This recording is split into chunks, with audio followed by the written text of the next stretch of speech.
안녕하십니까. 오늘은 또 그 박원순 목사님과 함께 또 오늘날의 그 한국 교회를 바라보면서 한국 대한민국을 바라보면서 오늘은 특별히 한국 교회 목사님들과 장로님들, 정강원 집단에 빠져 있는 그런 분들에게 올바른 판단과 분별을 한번 고민해 보는 시간을 가지려고 합니다. 오늘 어떤 분들에게는 좀 많이 불편한 시간이 될 것이고, 또 어떤 분들에게는 추수 때의 얼음 냉숙처럼 시원한 그런 시간이 될 수도 있을 것 같습니다.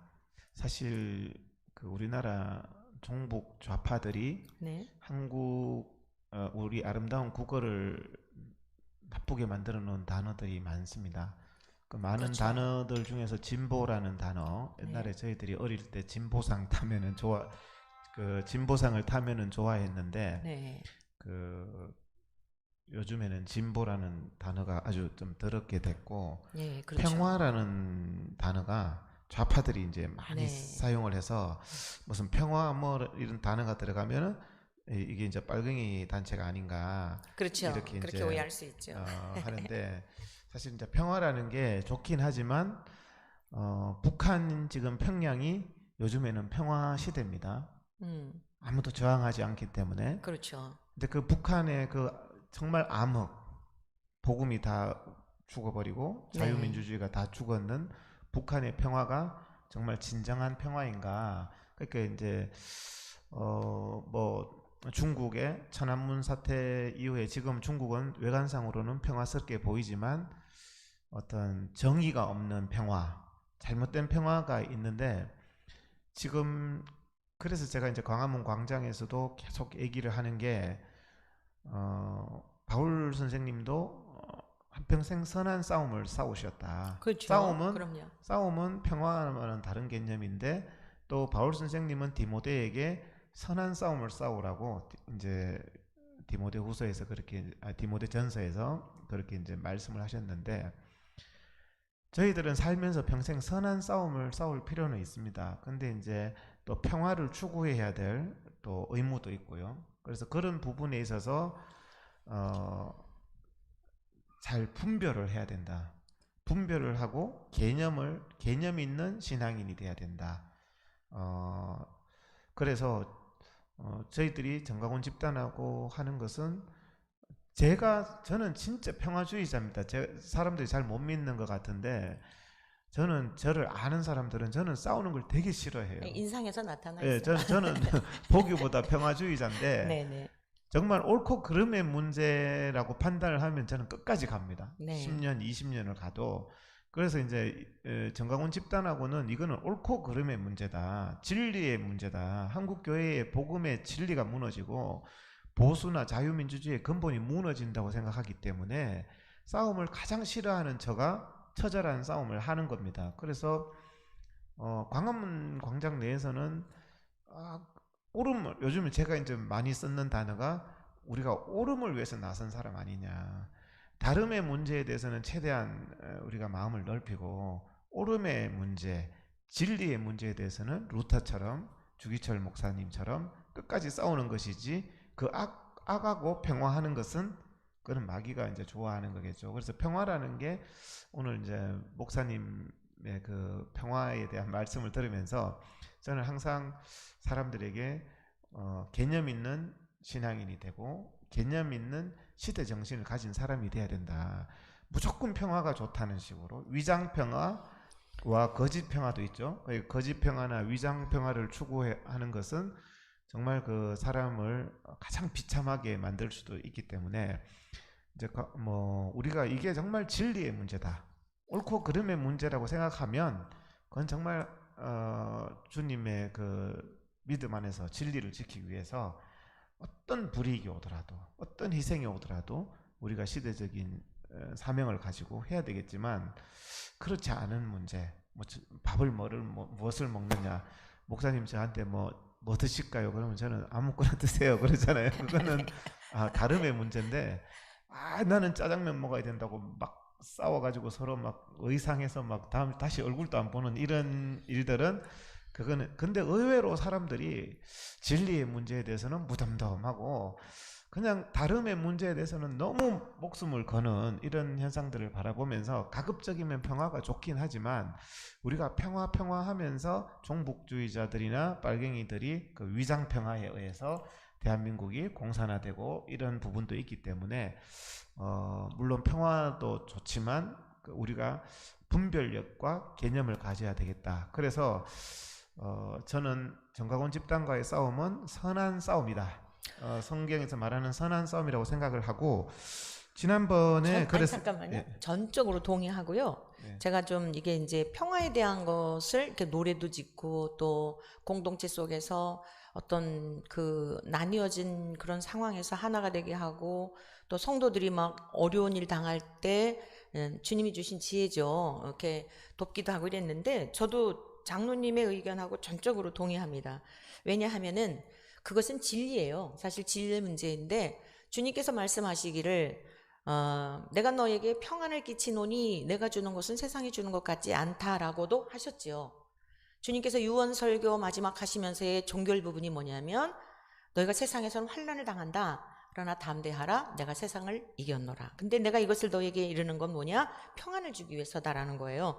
그런데 또 한 부분 예수님이 뭐라고 말씀하셨냐면 내가 평화를 주러 온 줄로 아느냐? 아니다. 검을 주러 왔다고 하셨거든요. 이제 의사 선생님이시니까 잘 아시겠지만 지금 이게 종양이 있어가지고 암덩어리 내버려 두면 온몸이 다 썩어 들어가는데 의사 입장에서 어떻게 해야 돼요? 환자가 아프다고 막 사정한다고 봐줘야 되나요?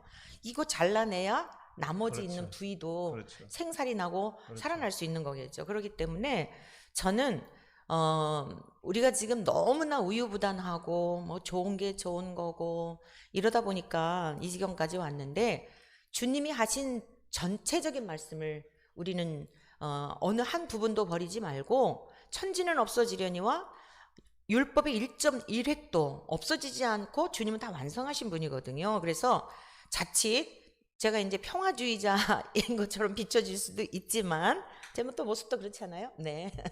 아니 동의 아니신가요? 제가 평화주의자처럼 보이시죠? 쌈딱으로 보이시나요? 그런데 철저하게 불의에 대한 것, 불법에 대한 것, 불경건에 대한 것은 용납하면 안 되죠. 우리를 구별되게 네, 부르셨으니까 그래서 동의합니다. 네. 그 목사님들이 네. 자칫 평화, 네. 뭐 화평, 뭐 이런 것들을 주제로 막 설교를 하시는데 네.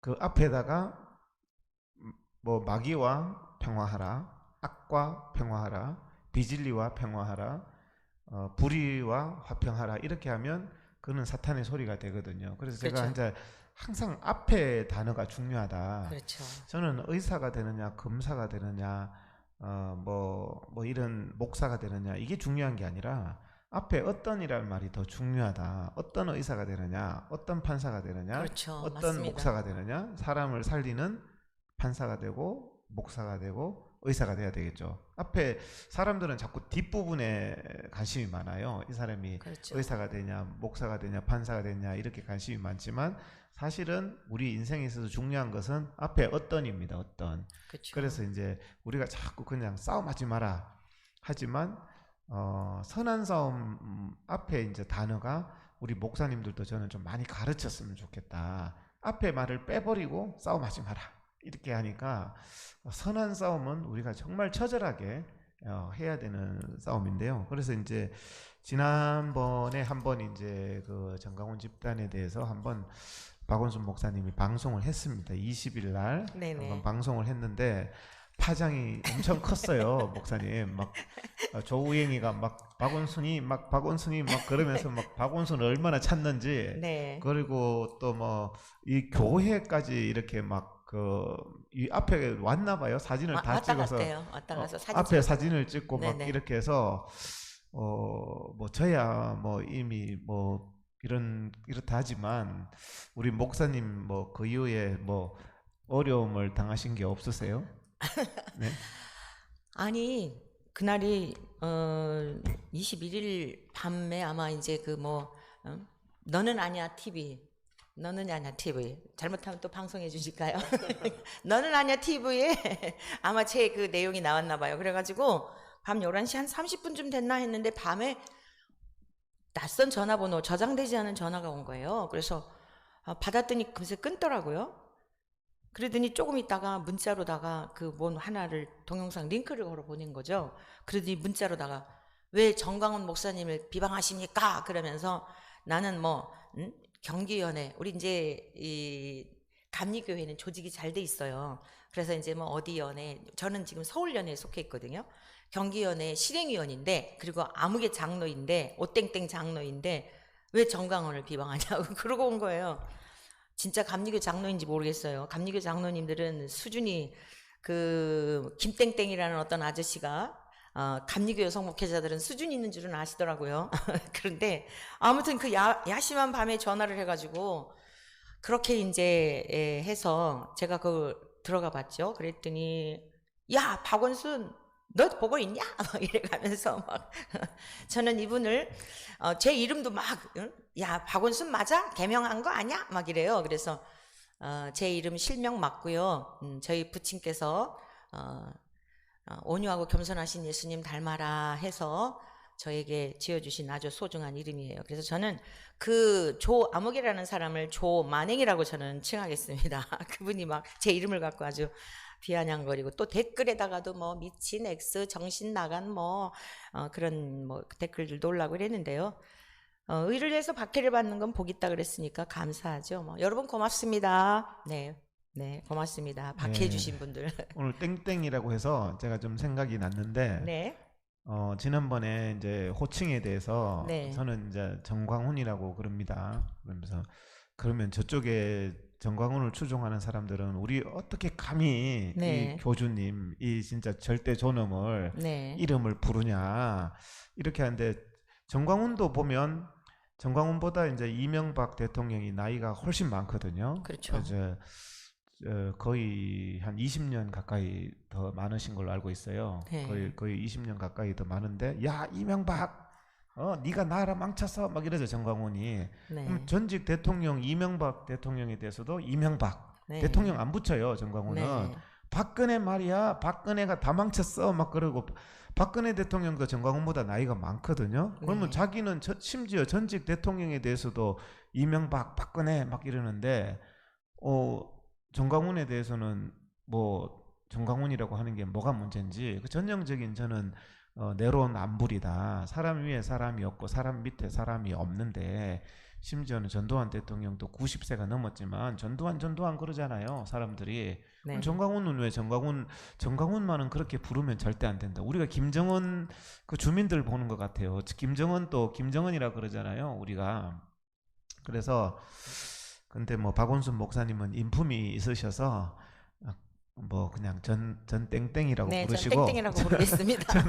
저는 그냥 정광훈이라고. 네, 왜냐하면 저는 김일성도 김일성이라고 부르고 뭐 다 그렇게 일반적으로 부르기 때문에 네, 호칭은 뭐 영영이라고 하면 좀 어감이 좀 그러니까 전 근데 그분들 땡땡. 그 네, 정광훈하고 조우행은 그 사람들은 쌍욕까지 하잖아요. 뭐 이름 부르는 정도가 아니라 뭐 심하고 뭐 늙은 새끼야 뭐 이동욱이 뭐 새끼야 뭐 박원순이 뭐야 뭐 그 사람들은 단순하게 이름 부르는 정도가 아니고 도저히 들어줄 수 없을 정도로 이번에 뭐 홍준표에 대해서도 막 그렇게 막 그랬죠. 그래서 그렇죠. 자기들은 이름 정도가 아니라 거기에 쌍욕까지 막 붙이는 사람들이 자기는 이름 부르는 게 그 뭐 문제라는 식의 그건 좀 적절하지 않다고 저는 생각을 하고요. 그 사람들이 참 나쁘다는 게 저는 사람의 어떤 약점 부분은 웬만하면 잘 언급을 안 합니다. 저 사람이 뭐 과부다 그러면 제가 공개적으로 가부세요 뭐 이런 얘기를 안 해요. 그런 거는 그분을 위해서 이제 그런 말을 피해 줘야 되는데 지난번에 보니까 정광훈이 무슨 영상에 보니까 너 남편 도망갔어? 그 새끼 도망갔어? 뭐 그런 말을 어떻게 그분들의 인격을 생각한다면 공개적으로 할 수 있는지 그 상당히 저는 좀 문제라고 생각하고 뭐 또 조행이가 안희안 목사님의 신체 장애에 대해서 막 비방을 하고 참 저열하고 수준이 낮은 거거든요. 거기에 있는 분들 오늘 뭐 정강훈에 빠진 목사 장로들에게 하는 말이라는 그런 좀 제목인데, 그런 말들을 들으면서 하나를 들으면 열을 아는데 상대방을 상당히 우롱하고 조롱하고, 지난번에도 그 하도 이제 영상을 보내줘가지고 좀 보라고 박원순 목사님하고 저하고 했는데, 온순아 온순아 뭐 온순이를 얼마나 찾는지. 조우행이가 1961년생이에요. 아, 그래요? 네, 아유, 1961년생인데 박원순 목사님이 나이가 더 많으시거든요. 근데 자기 뭐 한참 밑에 동생처럼 뭐 어려 어린, 보인대요. 그래서 자기가 많아서 그렇게 한다. 아우, 아니 고맙습니다.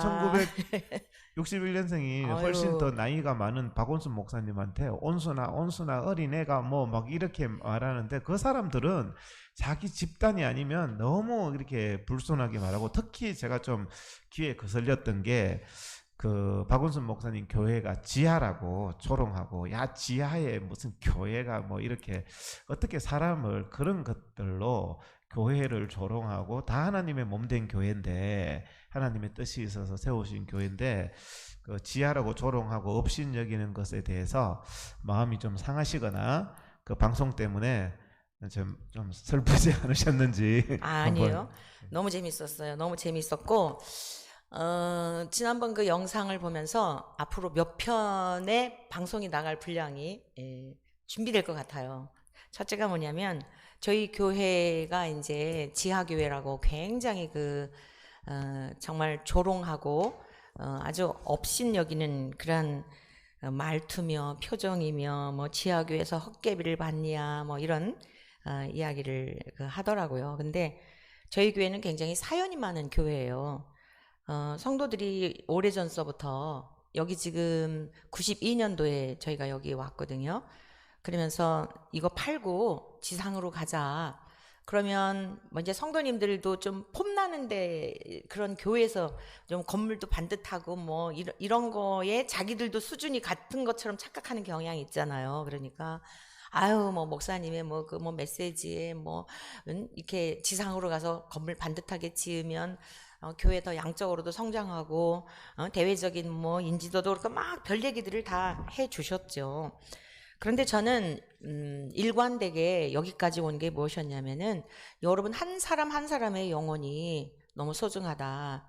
이게 외형적이라는 것이 사람을 착각하게 할 수 있다. 여러분 안에 예수의 생명이 없으면서 겉만 번들한 그런 대리석으로 의리의리하게 지은 그런 교회를 다니면서 여러분의 영혼의 실상도 그렇게 멋진 것으로 착각할 수 있는 거 하나님하고 전혀 상관없다.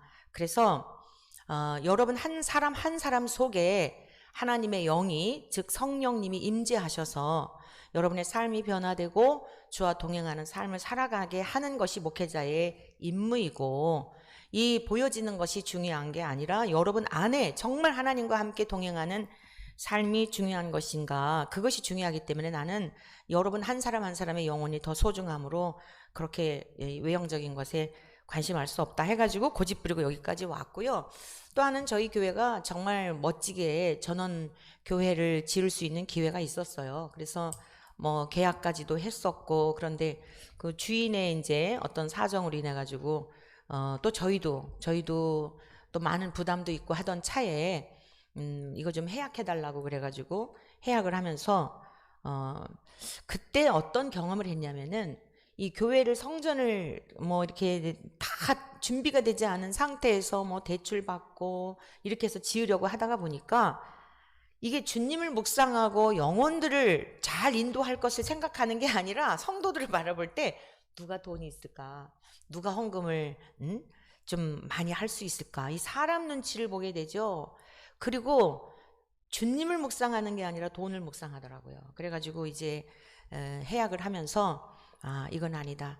내 평생 하나님께서 주신 날 동안에 목회 현장에 있는 동안 한 영혼 한 영혼을 바로 세우는 목회를 해야 되겠다라고 하는 목회 철학을 갖고 여기까지 왔거든요. 그래서 아주 다시 돌아볼 수 있어서 좋았고요.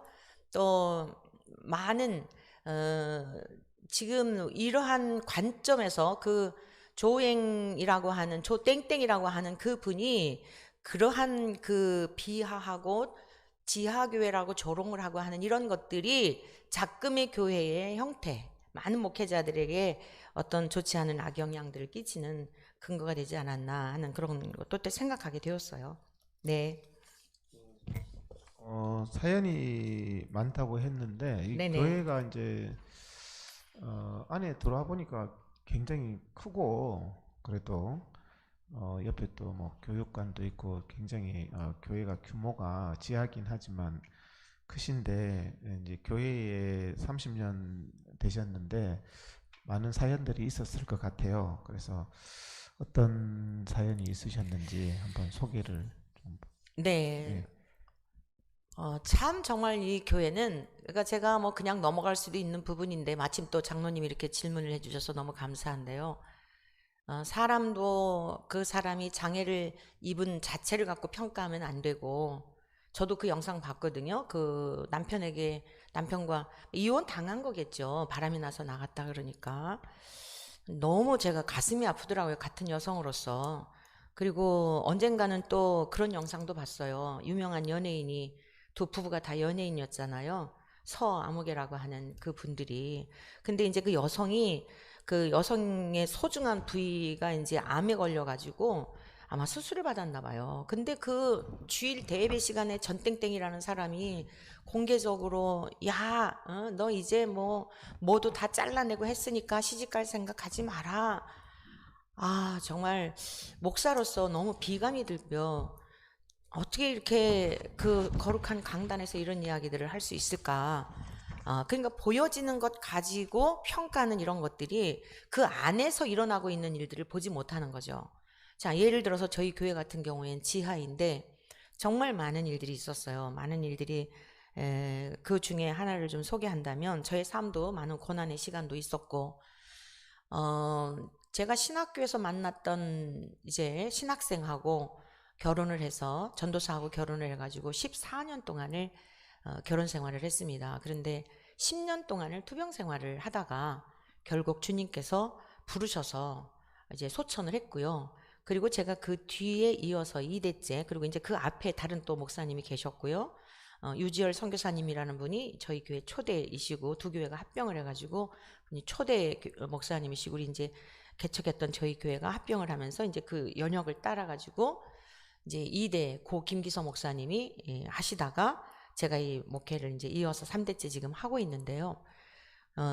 13년 동안을 제가 이제 혼자 사는 동안에 남편이 그러니까 이전에 목사님이 돌아가시고 난 6개월 후에 이 지하에 수해를 당하게 되었어요. 수해를 당해가지고 어떤 일이 있었냐면은 기가 막히더라고요. 6개월 전에 제 나이 40세거든요. 남편이 갔지요.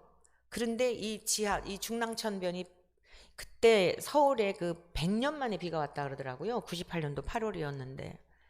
그래가지고 100년 만에 이 비가 온 상황이었는데 저희 교회가 밖에 차도까지 다 찼으니까 이 건물에 70cm까지 다 차니까 완전히 다 이게 침수가 됐던 거죠. 저는 이제 하나님의 은혜로 여기까지 은혜 안에서 이렇게 살아왔는데 그때는 너무 자신이 부끄럽게 느껴지더라고요. 나는 너무 저주받은 인생인가 보다. 왜 이렇게 인생에 고난이 많지? 남편이 뇌종양으로 투병하다가 결혼생활 14년 하다 10년 동안 아프고 주님이 데려가셨고 뒤를 이어서 목회하는데 주님이 부르신 지 6개월 후에 여기에 이렇게 수혜를 당해가지고 이 지경이 되었는데 밖에서 그때 새벽 한 6시쯤 됐을까요? 밖에서 이러고 우산을 받치고 서 있는데 너무 부끄러운 거예요. 그때 주님께서 음성을 들려주셨어요. 내적인 그냥 그런 내면의 잔잔한 음성이었어요. 다시 시작하라. 다시 시작하라. 그리고서는 이제 이 수해 복구하는 과정에서 주님께서 이 막 소방서며 동사무소며 주민들이며 열흘 동안 물을 퍼내고 40일 동안 복구 작업했거든요. 근데 여기 나중에 들어와 보니까 자동으로 다 물을 퍼내고 난 다음에 이 안에 들어와 보니까 수작업을 할 상황이었어요.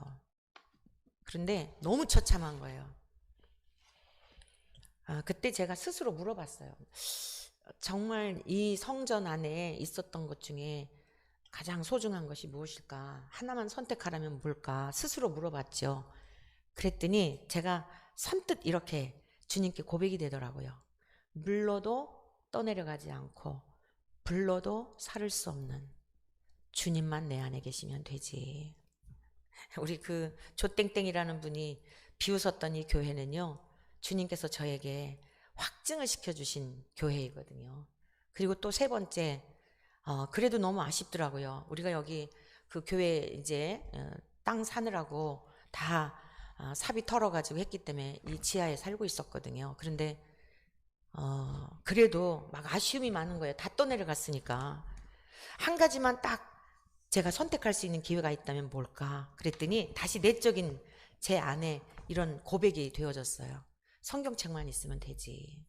영혼을 구원함에 있어 그 소장되어 있었던 많은 책들 사실 다 본 것도 아니잖아요. 지적 허영심 때문에 채워놓는 것도 많잖아요. 그러면서 성경책만 있으면 되지. 그런 고백이 들면서 마지막에 이 신주로 된 십자가가 있었어요. 다 이제 뭐 하나도 쓸 게 없는데 그 십자가가 곤두박질 쳐 있더라고요. 근데 저와 함께 여기 이제 둘러보고 있던 어떤 권사님이, 목사님, 이거는 십자가는 씻으면 사용할 수 있는데 갖고 갈까요? 그러더라고요. 그래서 네, 그렇게 하죠. 그래가지고서는 이제 그것을 제 마음속에, 그래, 내 남은 여생 주님의 십자가만 붙들고 가자. 다시 시작하자. 그래, 물러도 불러도 떠내려가지 않는 주님만 내 안에 계시면 되지. 그래, 생명을 구원하는 일에 성경책만 있으면 되지. 그래, 세상의 명예, 권세, 생명 모든 것 주님 다 취해 가시는 건데 우리 주님 나를 위해 지신 십자가만 붙들고 가자 라고 하는 너무나 아름다운 추억이 담겨 있는 교회거든요. 그런 교회를 비웃으니 제가 앞으로 두고두고 네, 조땡땡에게 갚아드리겠습니다. 이 성전에서 일어난 일들 때문에 네, 갚아드리도록 하겠고요. 또 하나는 왜 이렇게 많은 목회자들이 그것에 대한 걸 제가 깨닫게 됐어요. 그분이 그런 얘기 하는 것 속에 많은 목회자들이나 특히 목회자들이 정광훈 집단에 빠지는 이유가 바로 이런 게 아닌가. 저렇게 보여지는 것 같고 비하하고 조롱하고 업신여기니까 그것 때문에 그런 것은 아닌가. 그런 생각이 들게 되었죠. 네, 그래서 오늘 사실 장로님이 다시 이제 2차 이렇게 대담하면 좋겠다고 말씀하시면서 오늘 저도 기쁨으로 이 자리에 함께하게 된 것은 많은 목회자들이 보여지는 것, 그 안에서 무슨 일이 일어나고 있는지는 생각하지를 않고 지하인가? 건물이 뭐 몇 평인가? 얼마나 잘 지어졌는가? 여기에 다 현혹을 당하는 거죠. 그러니까 제가 보는 관점에서는 이 많은 목회자들이 여기에 속고 있는 것 같아요. 속고 있는 것 같아서 왜 이렇게 정강원 집단에 빠지고 이러는 것일까? 아하, 저러한 사고, 저렇게 목회자들을 비웃고 비아냥하니까 그게 싫어서 그래서 어떤 영적인 갈급함도 있겠지만 영적인 갈급함과 함께 무엇인가 성장에 대한 욕구, 이게 현실화되지 않으니까, 그리고 또 하나는 경제적인 문제, 정광훈 집단에 가게 되면 뭔가가 채워지니까 그러고들 가는 게 아닌가라고 하는, 저는 이번에 오히려 그 조땡땡이라는 분이 지하교회라고 하는 것을 조롱하는 그 의도 속에 많은 어떤 생각들을 갖게 된 거죠. 네. 그러면 그 목사님께서 그 이제 목회자들이 정강훈 집단이나 신천지에 그 빠지는 이유가 좀 목회의 성공이라는 잘못된 가치, 그렇죠. 잘못된 목회의 성공이라는 가치를 어디에 두느냐, 잘못된 허영적인 그런 것을 추구하다가 이루지 못하는 그런 공허함이라고 그래야 되나? 네네. 그런 부분과 영적인 목마름, 그리고 경제적인 문제. 제가 보니까 정강훈 집단을 쫓아다니는 그 목회자, 특히 여성 목회자 이런 분들 네네. 보면 제대로 목회를 안 하는 분들이 많은 것 같아요. 맞아요. 그래서 실질적으로 그런 그렇죠. 어떤 세상에 대한 어떤 뭐 공허함이나 분노나 이런 것들을 네. 그 잘못된 형태로 뭐 만족함을 누리려는 것 아닌가 이런 생각도 들던데 그 목회의 가치, 목양의 네, 가치를 어디에 두고 해야지 그런 지금 정광훈 집단이 잘못됐다는 것은 누구나 봐도 다 그렇죠. 알 알고 수가 있는 있죠. 거잖아요. 네. 근데 어떻게 해야지 그런 잘못된 것에 빠지지 않을 수 있다고 생각하시는지 좀 말씀을 부탁드리겠습니다. 네. 사실 이거는 저희 경험에 의한 것인데요. 사실 저도 청교도 영성 훈련은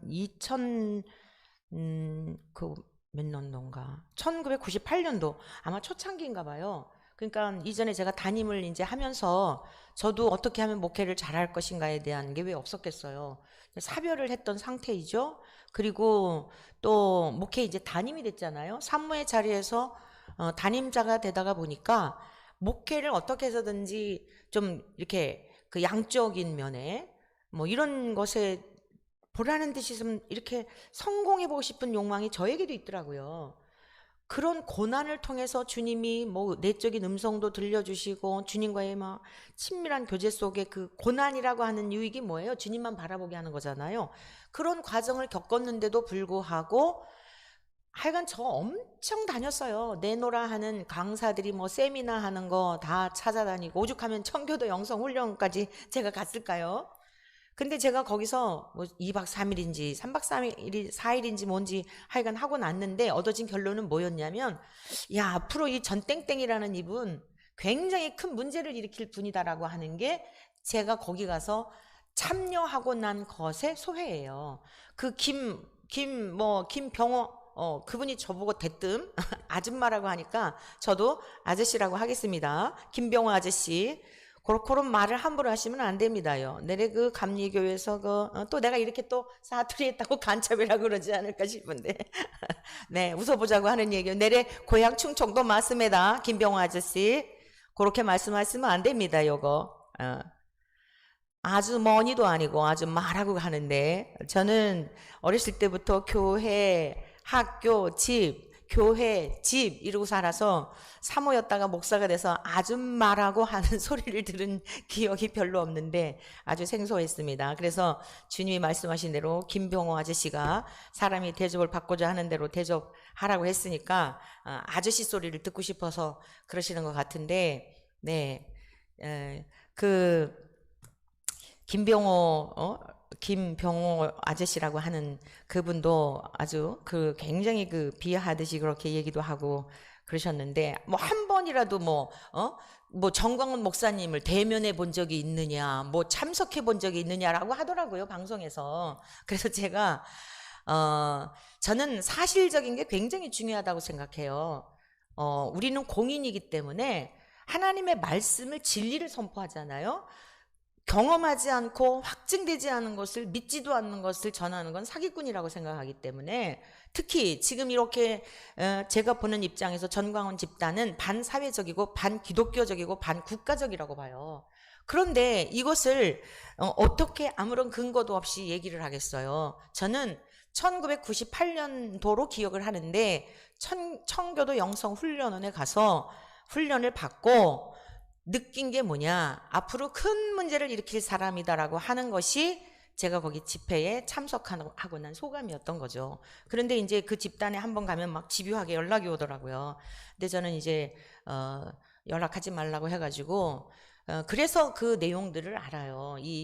그 신학적인 문제, 성령론에 대한 것, 성령의 나타남 이런 걸 주로 많이 강의를 하는데 다음에 좀 다뤄보도록 하겠고요. 제가 부족한 부분들은 건전한 신학, 건강한 신학, 정통성 있는 신학 하신 분들을 또 좀 초청해서 좀 들어보는 것도 좋겠다는 생각이 드는데요.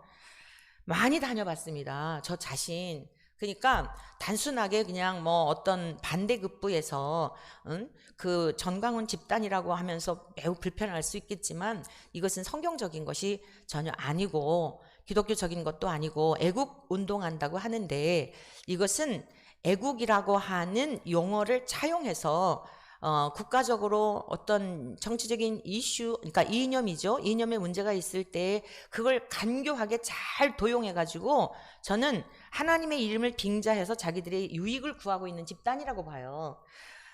그리고 제가 경험을 했기 때문에 왜 이런 집단에 빠지는지에 대한 것을 저도 간접적으로 빠지지는 않았지만 이곳저곳 찾아다니면서 제가 물음을 던져본 거예요. 내가 왜 이렇게 세미나에 찾아다니고 당대 유명하다는 사람들 다 찾아다니는 이게 뭘까? 근데 항상 2%가 부족한 거죠.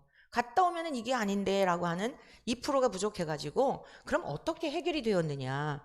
결국 성경으로 돌아간 거예요. 말씀으로 돌아가고 치열하게 이 지하에서 외롭게 주님하고 씨름하면서 정말 말씀 보고 주님께 여쭙고 사람한테 상담해도 한계가 있더라고요. 그때는 뭐 공감해 주니까 그런 것 같은데 근데 이제 대부분의 목사님들이 거의 같은 경로를 걷지 않나 싶어요. 그리고 제가 또 40세 때부터 한 10년 동안 또 이제 세상 학문에 대한 목마름 열심히 또 여기저기 다니면서 그냥 하여간 또 공부하느라고 그래 봤죠. 근데 결론이 뭐냐? 이 영적인 목마름은 사람을 통해서 채워지는 게 아니라 진리의 말씀을 통해서 성경 말씀을 통해서 깨닫게 하시는 성령님을 통해 인격적으로 우리가 그 안에서 내 영혼의 실상을 발견하게 되고 그게 뭐죠? 정말 선한 게 없다는 거죠. 자랑할 것도 없고 주님밖에는 자랑할 것도 없고 무릎 꿇을 수밖에 없죠. 근데 어떻게 그렇게 막 영웅이 되어서 많은 사람들이 그럴 수 있을까요? 그래서 제가 경험하는 것은 철저하게 목회자들이 먼저 주님과의 친밀한 교제가 있어야 된다. 피 흘리기까지 싸워야 하는 죄만 싸우는 게 아니라 주님 앞에 야복강가의 야곱과 같은 씨름의 과정이 있어야지 우르르 간다 그래서 몰려 다니다가 보면 결국 이렇게 영혼 도적질 당하고 마는 거죠. 그래서 고독한 시간을 가져야 하고 그리고 하나님의 말씀 앞에 진짜 내가 거듭났나. 주님께서 니고데모에게 하신 말씀이 뭐예요? 그렇게 유대인으로서 성경에 물론 구약이지만 해박한 지식을 다 통달한 사람이었지만 주님이 그에게 밤중에 찾아온 그에게 물과 성령으로 거듭나지 않으면 하나님 나라 볼 수 없다, 들어갈 수 없다 명확히 말씀하셨잖아요. 그래서 거듭남에 대한 것 진짜 목회자들이 거듭났는지 거듭났다면 저런 데 빠질 수가 없죠. 아니 성령님이 계신데 어떻게 하나님을 모욕하고 하나님을 멸시하고 조롱하고 심지어 하나님하고 자리 바꾸자고 하는 그런 능멸하는 사람 밑에 가가지고 뭘 배울 게 있다고 그럴 수 있답니까? 그건 정말 있을 수 없는 일이에요. 그래서 거듭남의 문제 주님과의 깊은 교제와 교통이 없이는 언제라도 미혹 당할 수밖에 없겠죠. 저는 제가 보는 관점은 그렇습니다. 네. 제가 봐도 저도 이제 뭐 목회자들도 많이 보고 이렇게 뭐 신앙생활 하는 사람들도 많이 보는데 이제 마태복음 7장에 보면 비바람이 불 때 반석 위에 지은 집과 그렇죠. 모래 위에 지은 집. 그래서 네. 모래 위에 지은 집들 살면서 여러 가지 어려움이 오고 힘듦이 왔을 때 무너짐이 심한 목회자라고 해서 예외가 아니더라고요. 그럼요. 세상적인 것들을 그럼요. 추구하고 네. 그럴 때일수록 더욱더 주님을 바라보고 주님을 찾아야 되는데 좀 그래서 방금 말씀하신 것도 목회자들의 일종의 일탈이라고 볼 수 있는데 네. 그것이 신앙의 본질에 대해서 잘못됐고 그렇죠. 그리고 또 맞습니다. 하나님과의 기본적인 관계가 네. 잘못됐다. 네. 하나님과 우리는 하나님 자녀의 관계잖아요. 그런 그렇죠. 관계를 그러니까 자녀가 하나님 아버지 앞에 와서 방법을 찾고 길을 찾아야 되는데 네. 다른 곳에서 길을 찾으면서 뭔가 뭐 이단들의 특징이 그렇죠. 거기 안 가면 구원을 못 받는다는 네, 말을 네. 해요. 신천지에 안 가면 구원을 못 받죠. 네. 뭐 또 정광훈도 그런 얘기를 했어요. 자기 그 구원 열차를 타지 않으면 구원을 못 받는다. 네. 여기 안 오면 구원 못 받는다. 이런 거에 의해서 하나님이 나를 구원해 주셨는데 나 같은 사람을 근데 거기에 대한 어떤 기본적인 신앙관이나 하나님과의 관계 이런 부분이 잘못된 것 같은데 그 부분은 목사님 좀 어떻게 보충적으로 좀 더 말씀해 주시면은 그렇죠. 예, 결국에는 정말 안타까운 게 뭐냐면은 지금 저희 주변에도 감리교 목사님들 또 뭐 장로님들도 예외는 아니고 제가 운영하는 단톡방에 제가 이제 이걸 올리고 하니까 마음이 어려우셔갖고 몇 분이 나가셨거든요. 너무 안타까워요. 너무 안타까운데 저는 물음을 던져보게 되죠. 물음을 던져봐요. 정말 그분들 안에 예수의 생명이 있는가? 그리고 요즘 또 교회가 문을 닫는 교회들이 많잖아요. 제가 생각하는 교회로는요. 이 교회는 주님의 몸인데 주님이 목회자 한 사람에게 그 성도들 한 사람 속에 분명히 내주하셔서 특히 목회자와 주님과의 함께하는 그런 교제가 있고 그 목회자가 드리는 예배가 살아있고 그렇다고 한다면 어떻게 하나님께서 문을 닫게 하실까요? 그러니까 세상적인 목회를 하면서도 가장 본질적인 것, 그 본질적인 게 뭐냐면 예수 그리스도의 생명이거든요. 교회는 그리스도의 몸이니, 그러니까 그 몸이신 주님에게 같이 연합되어 있어야 될 주의 종들이 가르치기는 하는데 실질적으로는 포도나무와 가지와의 연합의 관계가 아닌 거죠. 가지는 가지고 나무는 나무니까 가지가 자연히, 나무는 밑에 뿌리를 받고 있으니까 살아있겠죠. 떨어져 나간 가지는 곧 말라 시들어질 수밖에 없는 거죠. 그러니까 명예를 추구하게 되고 권력을 추구하게 되고 또 성공에 대한 막 같은, 이건 현실이에요. 이렇게 목회자들 모이면 교회 몇 명 모이냐, 뭐 월세냐, 전세냐, 자가 건물이냐. 요즘은 이제 근본율이 돼서 그런 거 안 물어봐요. 근데 과거에는 그런 거 물으면 교회, 큰 교회에 있는 분들은 은근히 막 거기서 주도적인 사람이 되고, 마치 월세 있는 그 월세로 교회를 섬기는 분들은 막 죄인인 것처럼 괜히 말도 제대로 못하고 식사할 때도 멀리들 떨어져서 앉고, 이런 현상들이 전부 세속화된 물결이 교회 안에도 들어와서 이렇게 된 것이 아닌가. 그래서 정말 예수 그리스도의 생명이 우리 안에 있다고 한다면, 그리고 정말 목사님들한테 진짜 안타까운 게 뭐냐면 사모님들과 자녀들의 영혼에 대한 것이 어떤 입장인가를 저는 묻고 싶더라고요. 왜냐하면 가장 영원토록 떠나지 않을 교인이 누구예요? 사모님이잖아요. 자식은 커서 나중에 이제 뭐 다른 데 갈 수도 있지만 그 사모에게 또는 여성에게 있어서는 남편에게, 저는 이제 12년 전에 재혼을 했어요. 재혼을 해서 귀한 믿음의 동역자를 만나 주셔서 이렇게 많은 일로 협력하고 있는데, 사실 제가 너무 감사한 것은 재혼할 때 첫 번째 조건이 무엇이었냐면요, 제가 설교할 때 은혜 받는 사람이었어요.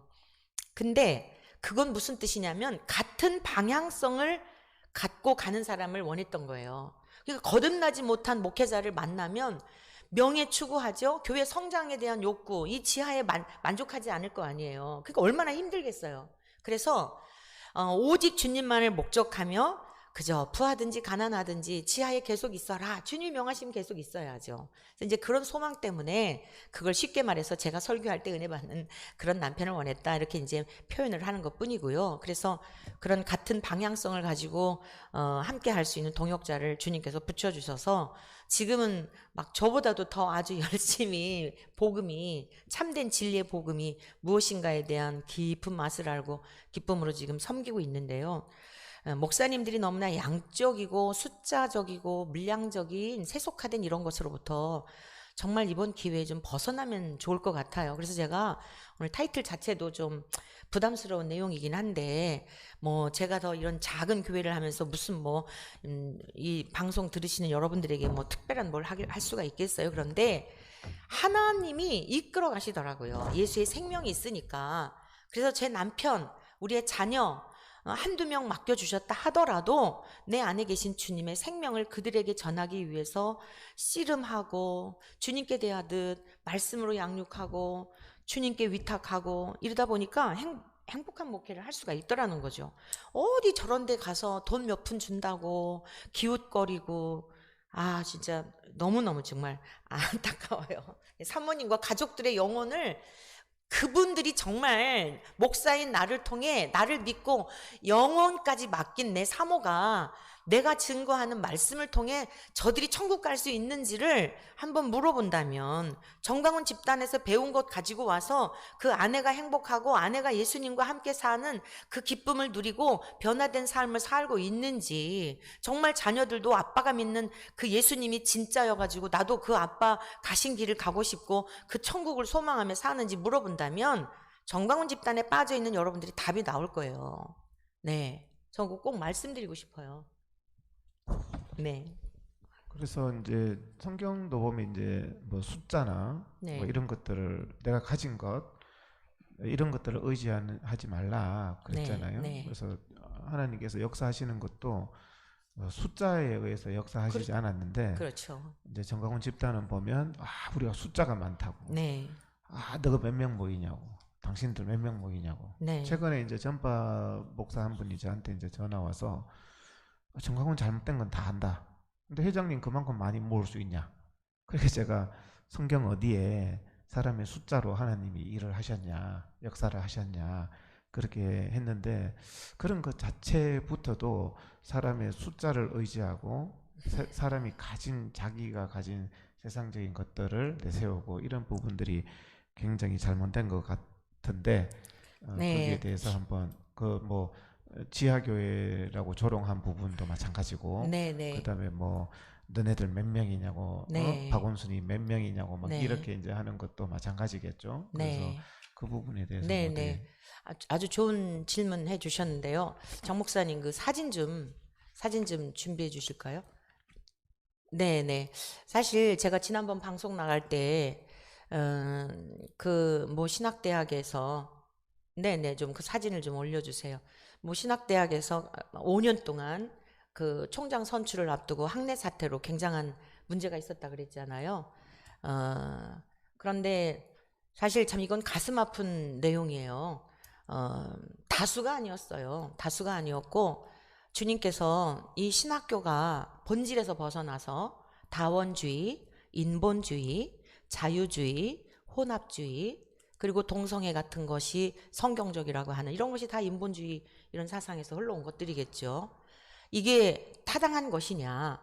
이 신학교는 못자리판과 같은 것이어서 못자리판이 썩게 되면 교회가 썩을 수밖에 없다. 거기서 길리움을 받은 신학생들이 교회를 세우게 되고 결국에는 그 신학생들이 목회자가 되고 과정을 통해서 그 다음에 목회자 안수 받고 교회를 하게 되면 그 성도들이 그 양식을 영의 양식을 먹게 되는데 어떻게 되겠느냐. 그래서 제가 그 신학교에서 아주 교수님들한테 회개를 촉구하면서 그리고 또 많은 이사들 간에 문제가 있고 이럴 때에 정말 주님께서 불타는 마음을 주셨어요. 5년 동안 해결이 되지 않는 상황에서 학생들 간에 이사들 간에 뭐 교수들 간에 아주 정말 말이 아니었거든요. 근데 하나님께서 제 마음에 강권하시는 마음을 주어서 이거는 정말 아니다. 이러고 이제 외쳤을 때에 제가 이제 학교에 적이 되었겠죠. 그래서 사진이 나오나요? 네. 한 100여 명의 학생들한테 제가 둘러쳐져 가지고 굉장히 그 어려움을 당했죠. 어, 사실 뭐 좋은 사진도 아닌데 이 당당 뉴스라고 하는 인터넷 뉴스에 2017년도 6월인가요? 그 경에 나온 기사예요. 그래서 제가 보니까 인터넷 기사 그렇게 많이들 안 보는데요. 그때 당시에 굉장한 이슈였어요. 최근에 저 자료를 찾느라고 보니까 11,000명 이상이 봤더라고요. 그래가지고 이 학생들에 의해서 제가 이제 그러니까 표면적으로 보면은 뭐 이렇게 네가 뭐 학생이 술 마신 것을 봤냐 뭐 담배 뭐 어쩌고 이런 이야기지만은 배후에서는 저를 어떻게 공격할 수 없으니까 이제 학생들을 시켜갖고 길목에서 저를 지키고 있다가 삽시간에 이제 저를 둘러 이렇게 한 30분 이상을 밖에 이제 교정 밖으로 나가지 못하도록 포위하고 이러고 있었던 것이거든요. 그리고 결국에는 이제 하나님께서 하나님의 은혜로 또 많은 분들의 기도로 저는 그냥 모래 알갱이 하나 집 지을 때 벽돌 하나 얹어 놓는 것처럼 그 역할을 하게 하고 학내세는 다 마무리가 되고 총장도 선출이 되었어요. 물론 이제 저는 삶과 죽음이라고 하는 거 요즘도 항상 밤에 잠잘 때 주님 나라를 소망해요. 장로님도 아마 그러시겠죠. 아까 말씀하실 때 삶이라는 게 재미로 사는 게 아니라 의미로 사는 거다. 그 속에 다 들어가 있는 것 같아요. 얼마나 고달프고 고단한 삶이면 지금 이런 삶도 의사로서 품위 있게 사회적으로 그 직위 자체가 존경받는 직업인데 그러면은 더구나 경기의사협회 회장으로서 또 많은 그 지부가 굉장히 많죠. 네. 31, 그리고 만 31개 회원이 회원은 2만 5천 아유 명이고 그다음에 2만 31개 지부죠. 아유, 31개 지부에 2만 5천 명 의사들의 수장이신데, 정말, 존경받고, 높임받고, 칭찬받고, 어디 감히 정강훈 집단 사람들하고, 뭐 무슨 XX 소리 들을 군번이 아니죠. 그런데 왜 전에 그러시겠어요? 제가 좀 그런 에피소드가 있어요. 뭐 저도 네, 뭐 저를 자랑하거나 내세우고 싶지는 않은데 네. 너무 이제 역으로 네. 너무 뭐 좀 그렇게 업신여기니까 기가 막혀서 제가 이제 과거에 이제 소강석 목사를 한번 그분이 이제 총회장일 때 네. 문재인이가 이제 예배를 못 드리게 했잖아요. 그 예배를 못 드리게 해서 제가 김성규 장로님하고 저하고 소강석 목사를 찾아간 적이 있습니다. 소강석 목사가 이제 이재명하고 그다음에 문재인하고 굉장히 친하대요. 음. 그래서 뭐 방에 가니까 뭐 둘이서 찍은 사진도 있고 음. 당회장실에 그렇더라고요. 그래서 이제 어 찾아갔는데 네.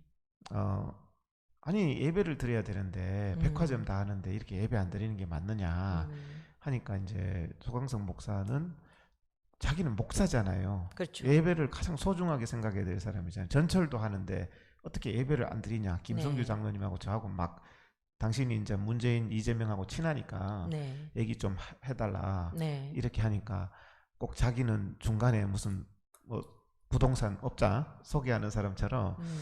아 뭐 또 이런 측면도 있고 저런 측면도 있고 막 이러길래 이제 저는 딱 한 번 소강석 목사를 찾아가서 만나고 그 다음부터는 안 네. 찾아갔어요. 안 네. 찾아가면서 했는 말이 있어요. 총회장 합동 측 신도가 몇 명이냐, 음. 200만 명이냐, 300만 명이냐. 음. 우리는 우리 단체에서 1300만 경기도민들 건강을 네. 책임지고 있다. 음. 200만보다 1300만이 우리가 적지 않고 네. 합동측 목사가 몇 명이냐? 2만 명이냐? 음. 우리는 의사가 2만 5천이다. 아. 그래서 나는 임기가 3년이고 네. 총회장 1년 아니냐? 내가 왜 민간인처럼 당신 찾아가 가지고 아, 네. 나는 꼭 무슨 민원인이고 네. 자기는 엄청나게 높은 무슨 그러게요. 총회장이고 그렇네요. 그래서 네. 제가 아니 의사가 뭐 목사보다 못하다고는 볼 수 없잖아요 네, 사회적으로. 그럼요. 근데 아니 2만 5천 명 수장이 음. 목사 2만 명 수장을 찾아갔는데 음. 그걸 민원인처럼 그렇게 하는 게 자존심 상해서 네. 다음부터는 제가 안 간 적이 있습니다. 이제 잘하셨어요. 지금까지 안 가요. 그냥 저는 아. 왜 예배를 본인이 더 답답해해서 막 애타하고 풀어야 되는데 지금은 그렇죠. 또 비대면 예배를 잘 드리더라고요. 그래서 뭐 그런 적이 있습니다. 조금 샜는데 옆으로 잠깐요. 예, 말이 그래서 삶과 죽음이라고 하는 것은 어차피 우리가 이제 뭐 그 가는 순서가 없이 가는 것이고 또 목적지잖아요. 죽음 너머에 이제 우리가 주님 나라 가는 거. 근데 아까 이제 그 참 안타깝게 느꼈던 것은 우리가 살아있다는 것은 삶의 기회이거든요.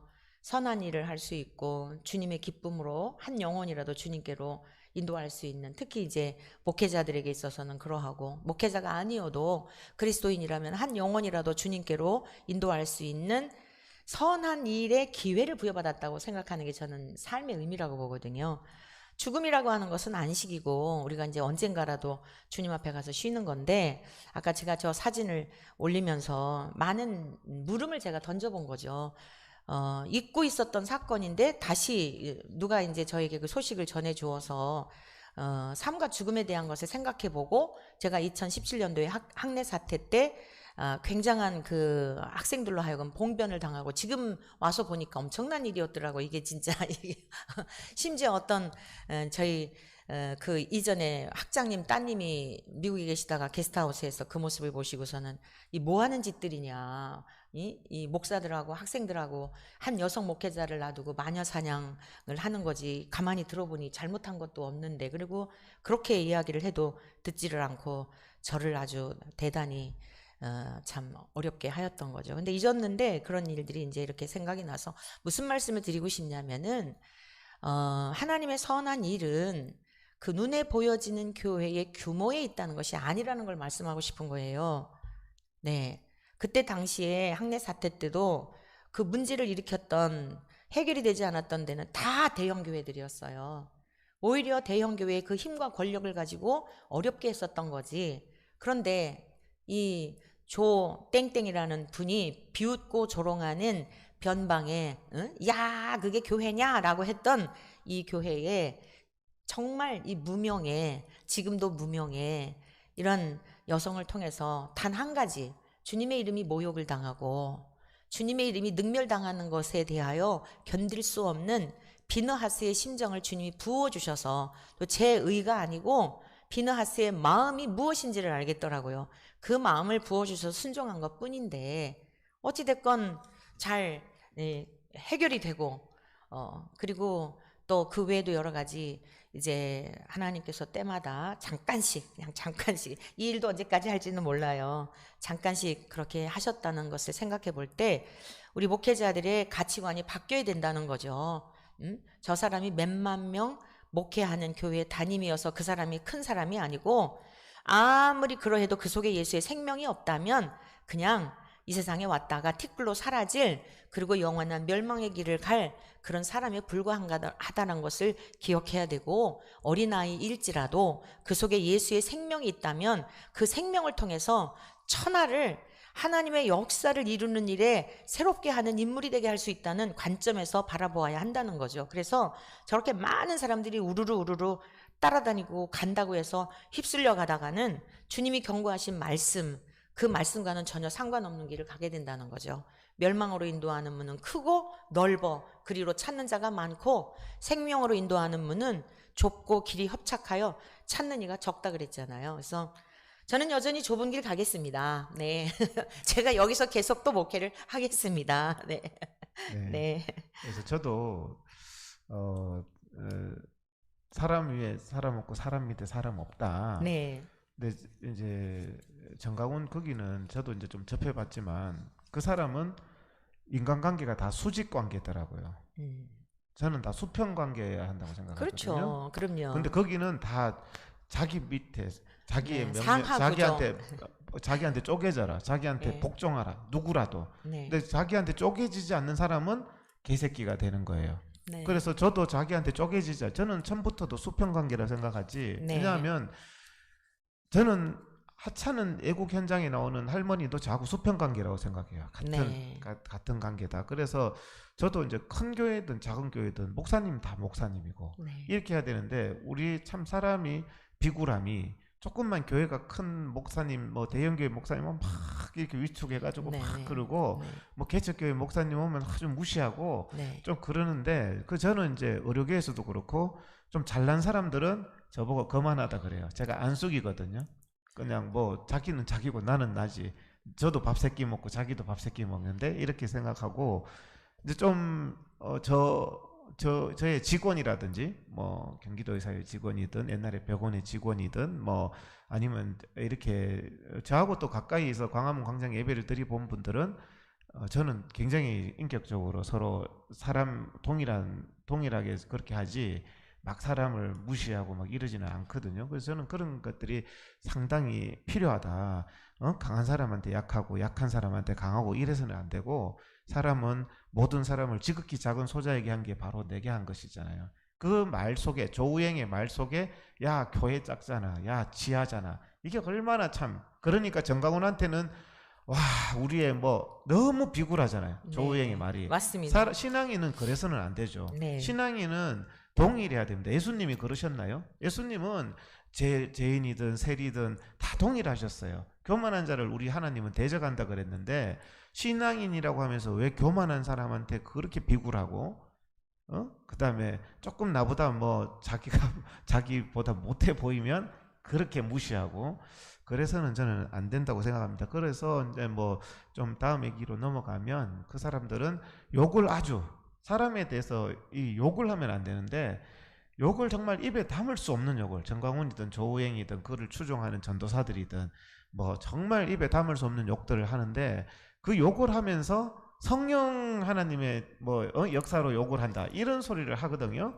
그래서 그 부분을 목사님 어떻게 생각하는지 한번 말도 안 되고요. 간단히 말해서 욕은 자기의 마음을 다스리지 못하는 분노의 표출이거든요. 성경이 여러 군데서 말씀하고 있고 성령의 역사로 욕하는 거라고 그러는데 회개하셔야지 자꾸 그렇게 변명할수록 죄를 짓는 거죠. 예수님은 엄청 욕을 받으셨죠. 그래서 산상수훈 팔복에서 마무리하시면서 의를 위하여 박해를 받고 나로 말미암아 온갖 욕을 받는 것을 말씀하셨어요. 맞대어서 욕을 하시지도 않았고 우리가 누군가 우리에게 욕을 할 때 오히려 기뻐하라 그랬거든요. 온갖 말로 조롱을 하고 박해하고 모욕을 할 때, 욕을 할 때 기뻐하고 즐거워하라. 하늘에서 상이 큼이라. 욕을 하라고 그랬나요? 오히려 욕을 받으라 그랬죠. 그러니까 장로님은 지금 엄청 하늘의 상급을 쌓고 계시는 거예요. 그분들에게 나의 공로자시여 그러셔야 되는 거예요. 그래서 이 성경에 대해서 그분들이 좀 자세히 살펴봤다고 한다면 그렇게 변명할 수가 없죠. 처음부터 끝까지. 첫째는 분명히요, 말씀드리는데 자기의 마음을 다스리지 못해서 분노를 표출하는 방법이다. 야고보서 1장 19절에서 20절에 이런 말씀이 있어요. 사람마다 듣기는 속히 하고 말하기는 더디하며 성내기도 더디하라. 사람이 성내는 것이 하나님의 의를 이루지 못함이라. 지금 저분들이 하는 게 뭐죠? 하나님의 의를 이루겠다는 거예요. 나라를 뭐 자유마을 5천 명씩 각 마을마다 해가지고 우리나라가 공산화 될 건데 이것을 지금 나라를 애국하는 길이고 하나님의 의를 이루는 길이고 그런데 여러 가지 말 그만두더라도요. 성내는 것은 절대로 하나님의 의를 이루는 게 아니에요. 아무리 많은 일을 하더라도 거룩하지 않은 더러운 사람들의 입을 통해서나 사람들을 통해서 일하지 않습니다. 죄를 지을 수는 있겠죠. 실수할 수는 있어요. 빠져나와야죠. 회개해야죠. 근데 계속 변명하는 거예요. 이 성내다라고 하는 거, 이 성내는 것은 하나님의 의를 이루지 못할 뿐 아니라 모든 더러운 것과 넘치는 악을 내버리라 그랬거든요.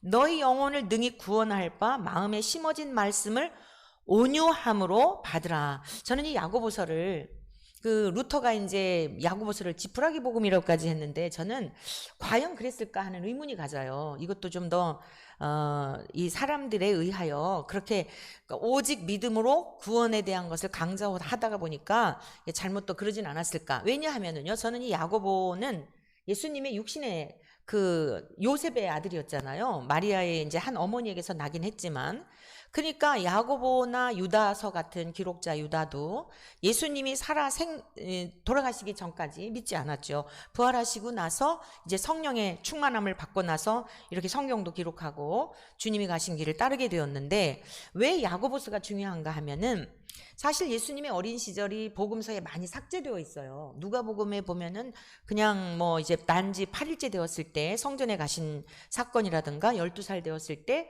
유월절 드리러 가셨을 때 정도만 나와 있고, 거의 이제 마태복음은 탄생 기사에 대한 정도이고, 어린 시절 30년 동안 어린 시절부터 사생에 대한 게 거의 기록되어 있지 않거든요. 근데 이 야고보서가 왜 중요하냐면 야고보는 육신의 동생이기 때문에 어린 시절부터 예수님이 가정에서의 그 삶의 모든 것을 지켜보았던 증인인 거죠.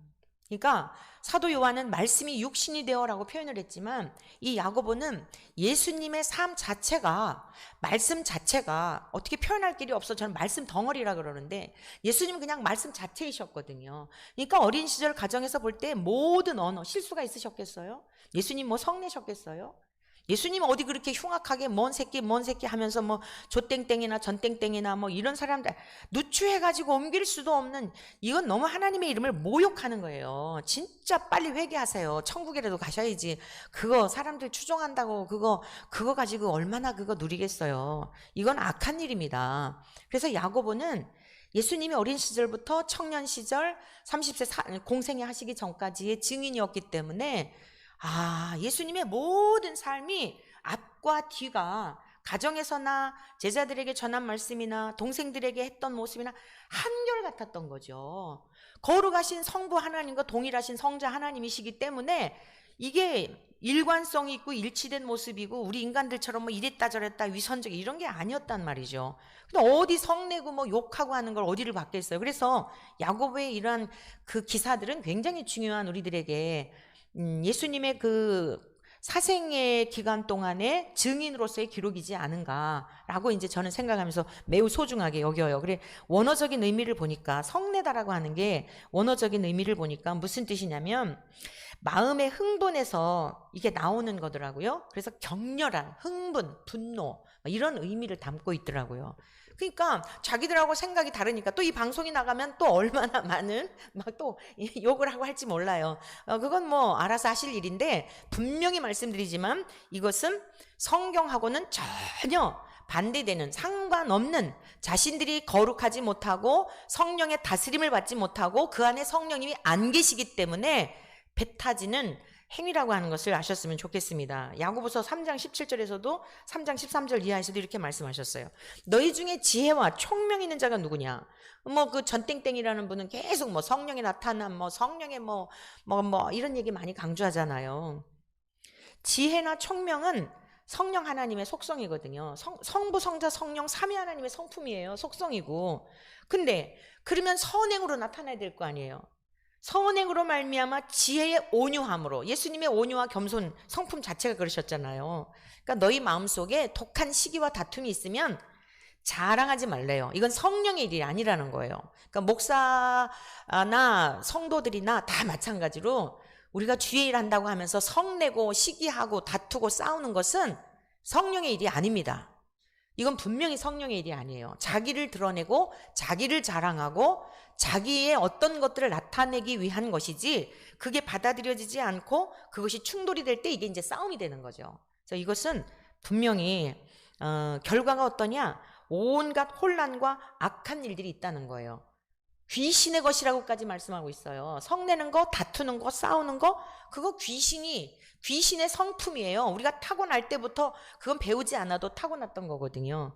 그리고 또 그러면 진짜 지혜는 뭘까? 진짜 성령 충만, 성령의 역사로 하는 일은 뭘까? 여기 답을 야고보서 3장 17절, 18절에 답을 해주고 있어요.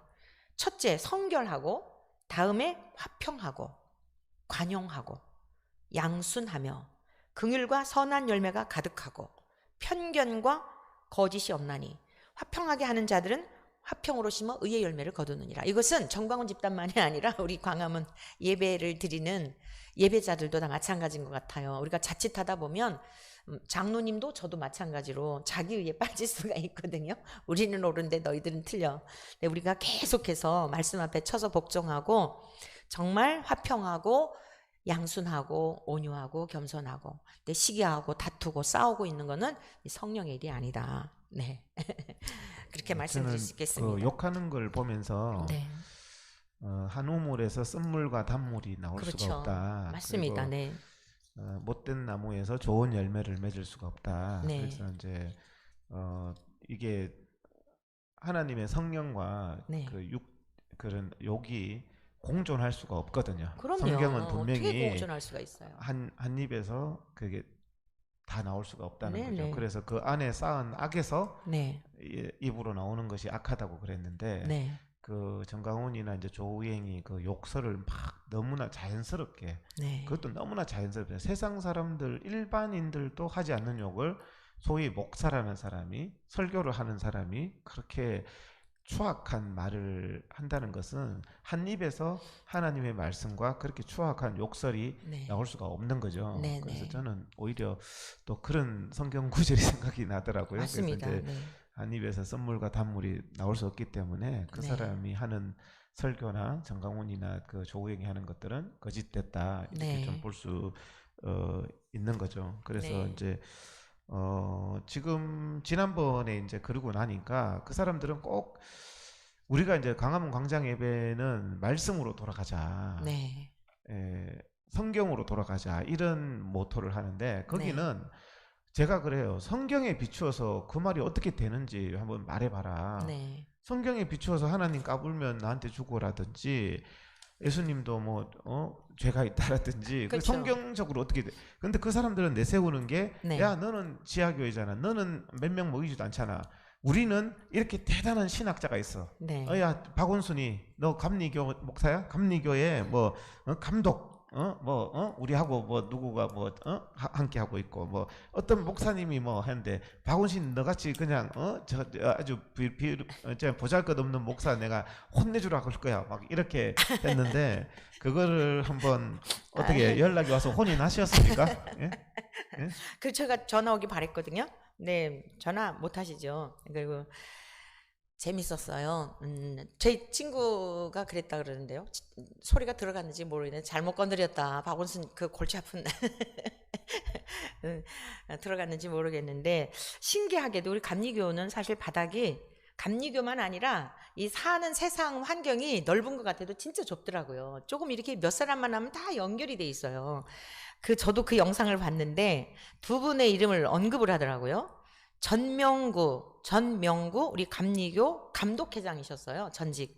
그럼 감독회장은 우리 뭐 130만이라 그러는데 지금 이제 좀 숫자가 많이 좀 떨어진 걸로 알아요. 어찌되었건 이분 당시에 130만 감리교회의 최고의 행정수반이죠. 수장이신데 이분이 거기 와서 뭐 강의를 했는지 뭘 했는지 그랬다는 거예요. 야, 박원순, 그러면 전명구, 이 감독님이 뭐 같지 않냐? 뭐 이러고 또 막 그래요. 용감하게. 그 전명구 목사님은요, 우리 교회 여기 초대, 유지열 선교사님을 통해서 은혜를 받으셨다 그러더라고요. 전명구 목사님이 청년 시절에 좀 이렇게 경건하지 않은 삶을 사셨나 봐요. 근데 우리 유지열 선교사님, 지금 우리 원천교회 초대 목사님이신, 그 유지열 목사님이 목회하실 때에 회심을 하고서 목사가 되고 감리교 기독교 대학 감리회 감독회장까지 역임을 하셨죠. 그리고 사실 이분이 감독회장 하실 때 제가 또 뭐 그 어느 이제 소속 이사로 있었는데 불법한 처사로 인해 가지고 제가 아주 그 홈페이지에다가 공개적으로 그 불의함을 이걸 고치라고 막 이렇게 했던 분이에요. 근데 아무튼 이분을 자랑스럽게 제가 정말 존경하는 분을 그랬다고 한다면 좀 아유 내가 혼날 준비를 해야겠다 이러는데 너무 이렇게 연결이 되어 있는 그런 분을 언급을 하셔서 전명구 목사님 아우 그런데 가지 마세요. 제발 좀 부탁드립니다. 이렇게 이용을 하잖아요. 또 한 분을 또 백근기 목사님이라는 분을 또 언급을 하시더라고요. 이 백근기 목사님 또 누구신가 하면은요. 우리 유지열 이 교회의 선교사님으로 이곳에 계시다가 러시아의 선교사님으로 가셨어요. 러시아에 많은 교회도 세웠고요. 러시아의 신학교도 세우셨고 러시아의 우리 감리교회 초대 감독을 지내시다가 이제 몇 해 전에 돌아가셨는데 그분이 저하고 백근기 목사님하고 그 러시아 신학교 강의를 해달라고 초대를 해가지고 그 러시아에 가서 강의를 했던 기억이 나요. 근데 러시아 신학교 갔던 것 같기도 하고 중국의 신학교에 가서 했는데 하여간 중국의 신학교를 같이 갔는지 해갖고 이 백근기 목사님하고도 하여간 동행을 해가지고 이 목회자들에게 강의를 했던 기억이 나는데 이런 걸 가지고 이렇게 유치하게 그러시면 안 되죠. 백근기 목사님, 제가 어차피 지금 공개적으로 이 그 조우행이라고 하는 분이 언급을 하시면서 이 감리교 목사들 뭐 하는 거예요? 저 박원순이 좀 어떻게 좀 처리 좀 하시지? 막 이러고 이랬길래 제가 오늘 실명으로 어쩔 수 없이 말씀을 드리는 거예요. 그리고 막 백근기 목사님은 토요일마다 뭐 집회에 가신대나 뭐 어쩌신대나 하는데 제발 좀 그만들 하세요. 진짜 저는 이 백근기 목사님 매우 귀하게 여기고 또 시인이시면서 우리 또 제가 존경하는 사모님도 아주 목사님 얘기를 많이 하시더라고요. 근데 이런 데 다니신다는 거 보고 깜짝 놀랐어요. 제가 보는 입장은 정말 예수의 생명이 있는 분들, 정말 성령으로 거듭난 분들은 아무데나 갈 수 없다고 봅니다. 아무리 사람들이 많이 모여도 성령님께서 이끄신다고 보거든요. 그래서 여기 기웃 저기 기웃거리고 자칫 이렇게 잘못 발을 들여 놓으면 이용을 당하시니까 이제 그만 가셨더라도 애국하는 것 때문에 가셨을 거예요. 저도 사실 10월 3일 날 광화문에 한번 나간 적 있어요. 그 많이 모였을 때. 왜 나갔냐면 이 정광훈 집단의 그건 이분을 지지해서가 아니라 너무나 이렇게 나라가 위경 가운데 있었기 때문에 그래서 어떤 그 나름대로의 의사 표현으로 나갔던 것이지 그럴 수는 있어요. 근데 이렇게 계속 거기에 빠져가지고 이렇게 막 이러는 것은 정말 아닌 것 같습니다. 그래서 전명구 목사님, 백근기 목사님 부탁드립니다. 이 미말의 지하교회에 이 미말의 종이 부탁드리지만 주님의 음성이다 생각하시고 이건 아니에요. 다른 후배들 보기에도 덕이 되지도 않고 목회에도 도움이 되지 않는다고 생각합니다. 부탁드립니다. 네. 예, 그분들이 사실은 역할을 하려면 또 뭐 거기 어, 정강훈이나 조우행한데 하나님을 높여라. 그리고 당신이 하나님 앞에 했던 패역한 말을 네. 취소하고 하나님 그렇죠. 앞에서 사과를 해라. 그렇게 직언을 해야죠. 말씀을 하셔야지. 네. 그렇게 참 추한 모습을 보이는 것은 좀 네, 네. 잘못됐다고 생각을 하고, 네. 어, 목사님들도 기도를 많이 하셔야 됩니다. 노년에 우리가 네. 웰다잉이라는 게 있거든요. 이제 네. 돌아가시기 전에 상당히 추한 모습을 보이시는 네. 목사님, 저는 이제 의사니까 많이 네. 봐요. 이제 목사님이나 장로님이 네. 노년에 치매가 걸리신다든지 막 네. 그러면 너무 이제 굉장히 유명하셨던 분인데 참 추하게 되는 네. 또 치매는 아닌데 목사님들이 이제 나이가 많고 이제 시간이 많고 가실 데가 없으면 이상한 데를 많이 가셔요. 네. 목사님들이 뭐 다단계 회사를 가시는 분도 봤고 주여. 그래서 좀 말년에 이상하게 되지 않도록 항상 네. 좀 기도를 했으면 좋겠고 오늘 이렇게 또 방송을 하는 것 중에 하나가 이번 4월 9일이 부활절입니다. 네. 부활절인데 이제 이번에 정강원 쪽에서 광화문 광장에 나온대요. 네. 오후에 저희 광화문 광장 예배가 3시에 예배를 드리는데 네. 이쪽에 이제 한 교총이죠. 사실은 한국 교회를 대표하고 있는 게 한 교총인데 네. 합동 측 총회, 통합 측 총회, 감리교 그리고 이제 순복음까지 다 음. 총망라를 했다고 하네요. 네. 이번에 그렇게 네. 해서 이제 하면 사실상 그게 뭐 한국 교회를 대표한다고 봐야겠죠. 근데 네. 정강훈 쪽에서는 자기가 한국 교회를 대표한다고 광화문에 모이라 그러는데 음. 거기가 한국 교회를 대표할 수도 없고 그렇죠. 해서도 안 되는 겁니다. 그래서 국민 여러분들 보시고 그런 모습을 보이면 근데 이제 정강훈 쪽에서 이쪽으로 한 교총 쪽으로 막 앰프를 때린대요. 소리를. 그러면 이제 우리 광화문 광장 예배 쪽이나 한 교총 쪽이 4월 9일 날 엄청 소란스러워져서 한 교총 쪽에서 저한테 이제 양해 전화가 왔어요. CTS에서 네.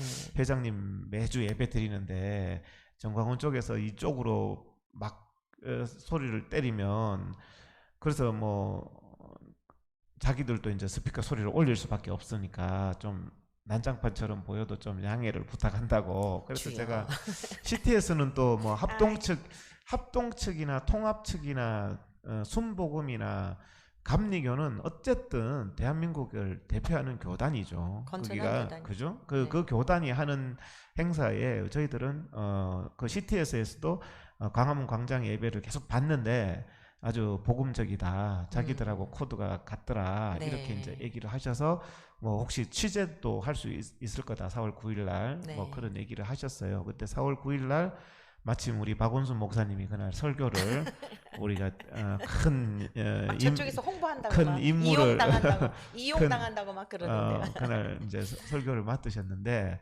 어 그날 참 우리가 뭐 CTS나 그 한교총 쪽에는 얘기를 했어요. 우리가 네. 협력해서 선을 이루는 모양새를 보여야지 네. 무슨 자기가 잘났다고 스피커를 때려대면 네. 일반 국민들 봤을 때 모양새가 어떻겠냐. 지금 정부에서 인정하는 공식 부활절 한국교회 대표 행사는 한 교총과 합동측, 통합측, 감리교, 순복음이 하는 그 행사를 지금 정부에서는 인정하는 거거든요. 네. 객관적으로는. 네. 그런데 네. 이제 그런 부분들에 좀 현혹이 되지 않았으면 좋겠고 이번에 또 그러니까 뭐 장로들을 또 50만 원씩 2천 명 그게 돈이 10억이죠. 그거를 뭐 또 모집을 한다고 막 그러는데 내일 그 뭐 들으셨죠? 네네. 거기에 대해서 목사님 어떻게 생각하세요? 아우 그게 다 정말 헌금 아닌가요? 그게? 이 너무 억장이 무너지는 일인데요. 정말 제가 이 방송 나가고 나서 원로 목사님, 우리 감리교 원로 목사님, 그 존경받는 그런 목사님이 전화를 하셨더라고요. 이제 위로차 전화를 하신 거예요. 그러면서 그 본인이 그 출신 학교 단톡방, 원로들 단톡방 100여 분이 계신데 한 20여 분이 여기에 정광훈 집단에 빠져 계시다는 거예요. 그래가지고서는 뭐 이제 뭐 이 정광훈 집단의 어떤 내용들을 올리면은 막 그냥 집중 포격을 해가지고 사살을 시킨다 그분 표현이 그러시는데 얼마나 사납고 극렬한지. 이 성령의 일이면 그럴 수가 없거든요. 예수님이 내주하셔서 예수님의 사람, 그 원로가 되셨으면, 정말 이해가 안 되는 거예요. 이해가 안 돼요. 그래서 저는 결국 그 안에 생명이 있냐 없냐를 생각할 수밖에 없는 거예요. 진짜 예수의 사람으로서 목회를 했나 안 했나를 물음을 던질 수밖에 없는 거예요. 어떻게 우리는 예수님의 명예를 위해서, 저는 하여간 다른 분은 모르겠어요. 저는 진짜 이렇게 비웃고 조롱하는 지하교회에 아주 그냥 비천하게 여기는 이런 대우도 아니죠. 그렇게 저를 평가하지만 저는 세상에 대통령도 부럽지 않고, 아까 식사하면서 장로님한테 잠깐 말씀드렸잖아요. 거리에 이렇게 다니면서 복음을 전하다 보니까 한 25년 이상을 계속, 지금도 뭐 이제 사실 광화문에 가서 말씀 전하는 것도 그거 일환이죠. 96년도부터 해왔던 일이니까. 그러다 보니까 우리 노원구에서 절 보고 우리 교인들한테 그러더래요. 여기 노원구에 있기 아까우니까 여의도로 보내라. 저런 사람들이 좀 여의도에 가가지고 속 시원한 얘기를 좀 해야지. 그러고서 우리 교인들한테 그러더라는 거예요. 저는 정말 다시 태어나도 또 이런 곳에서 이런 뭐 사람들이 조땡땡이라는 사람이 그런 얘기를 하더라도 하나님의 명예를 위해서 살고 하나님의 이름을 위해서 사는 것으로 전 충분하거든요. 1,000억을 준다 하더라도, 아니 뭐 무슨 또 전땡땡이라는 분이 무슨 뭐 삼경인가 뭔가 얼마를 뭐 도대체 말도 같지 않은 소리로 많은 영혼을 미혹하는데 온천하를 준다 하더라도 하나님의 명예와 이름을 위해 사는 것에 목숨을 내걸었는데 그 돈 50만 원 받는다고 그거 어떻게 그런 데 갈 수 있죠? 돈 1,000만 원 강사료를 준다고 어떻게 그런 데 가서 신학자의 그 평생 고생한 그것을 자기들의 영혼을 파는 일이죠. 있을 수가 없는 일이에요. 정말 장로님들 부탁드립니다. 이거는 뭐 이 장로님도 이렇게 많이 제가 보니까 참 나름대로 주님 앞에 겸손하게 그 막 살아오시려고 좁게 살아오신 것 같아요. 오죽하면 이런 자리에서 우리가 이런 얘기를 하겠어요. 함께 좁은 길 가자는 거죠. 주님이 가르쳐 주신 대로 돈 몇 푼 준다고 거기에 현혹돼 가지고 기웃거리다가는, 아니 천국은 가야 되잖아요. 우리 신앙의 목적지가 천국이지 여기 아니잖아요. 근데 원로까지 되셔가지고 장로님들 50만 원 받겠다고 뭐 내일 무슨 뭐 2,000명 모집한다고 그 막 우리 욕하는, 저희 방송 욕하는 것 때문에 이제 광고하는 거 그러느라고 좀 봤는데 그런 광고가 나오더라고요. 제발 이제라도 정신 차리시고요. 나라를 위해서 진심으로 기도하고 우리 부활의 주님을 정말 기뻐하고 즐거워하실 거면 저희 드리는 예배에 거기 오세요. 소박하게. 우리 뭐 천막 쳐놓고 뭐 앰프도 작아요. 그냥 오셔서 진짜 회개하는 마음으로, 목사님들 미말의 종이 또 설교하는데 뭐 좀 죄송하긴 한데 또 다음에 오셔서 돌아가면서 하셔도 되잖아요. 목사님들 장로님들 제발 더 이상 우리 감리교 목사님들만큼 장로교 목사님들만큼은 제발 좀 그러지 마세요. 그리고 타 교단 목사님 장로님들도 마찬가지예요. 주님을 구하시면, 이건 제 경험이에요.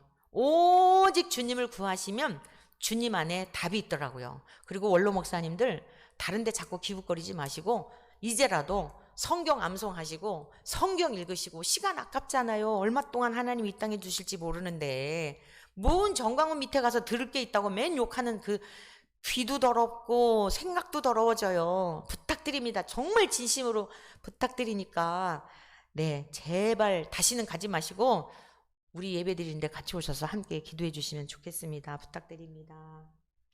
목사님 오늘 이렇게 얘기를 잘했는데 뭐 마무리 혹시 말씀 한번. 마무리 다 했어요.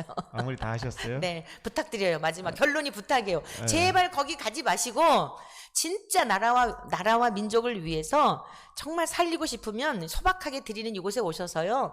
예배 드리시고 설교도 해주시고 기도도 해주시고 복음만 바로 이렇게 제대로 된 진리만 여러분들이 선포할 수 있다면 얼마든지 아마 장로님이 자리 내주실 거예요. 맞죠? 네. 네네. 그래서 좀 그랬으면 좋겠습니다. 네. 다시 부탁드립니다. 이제 마무리를 해야 되니까 저도 네. 마무리하고 마치겠습니다. 네. 그래서 저도 항상 저는 살면서 이제 내가 왜 이러고 있나? 내가 지금 왜 이 일을 하고 있나? 항상 여러 가지 일들을 해왔잖아요. 네. 과거에 뭐 광우병 때도 제가 이제 많이 투쟁을 했었어요. 그 거짓에 대해서. 네. 그래서 이제 그때 광우병의 진실을 밝혔던 의사가 저예요. 그때. 그러셨군요. 그리고 그리고 이제 네. 뭐 항상 그때도 식음을 전폐하고 강요를 했었거든요. 그렇습니다. 그리고 이제 문재인이 예배의 자유를 말살해서 네. 또 집회의 자유를 말살하고 음. 코로나를 이용하고 이렇게 해서 이제 도저히 의사회 회장으로서 참을 수 없어서 네. 나왔는데 저는 뭐 잘했다고 생각합니다.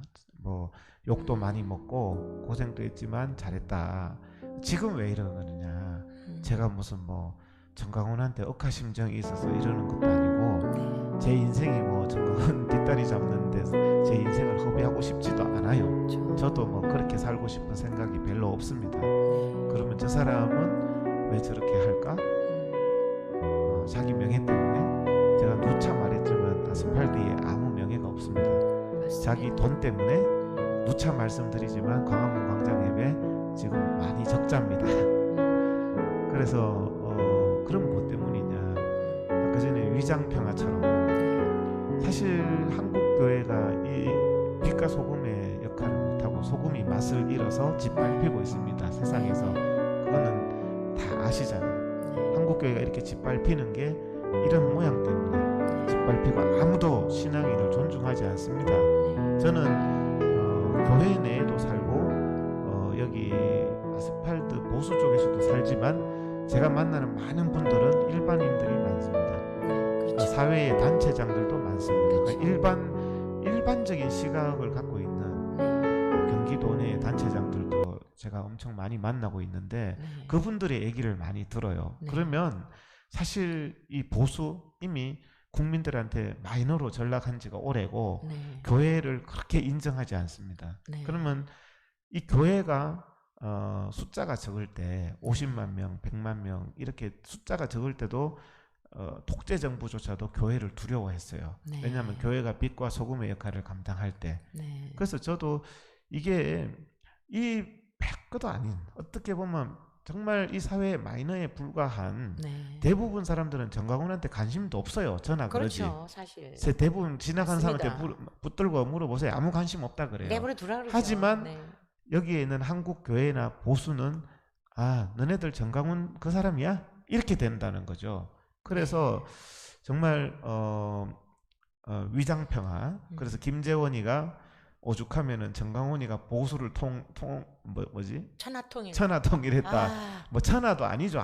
아주 작은 미미한 뭐 아주 소수의 집단에 불과한데 그걸 천하통일했다고 표현하는데 지금 제가 보면 아스팔트에 보수운동 다 괴멸됐다고 해도 과언이 아니에요. 과거 박근혜 정부 때 나왔던 박근혜 대통령 탄핵 이후에 나왔던 그 순수함이 다 없어졌습니다. 이미 다 없어졌고 우리가 허심탄회하게 얘기해 보자는 거죠.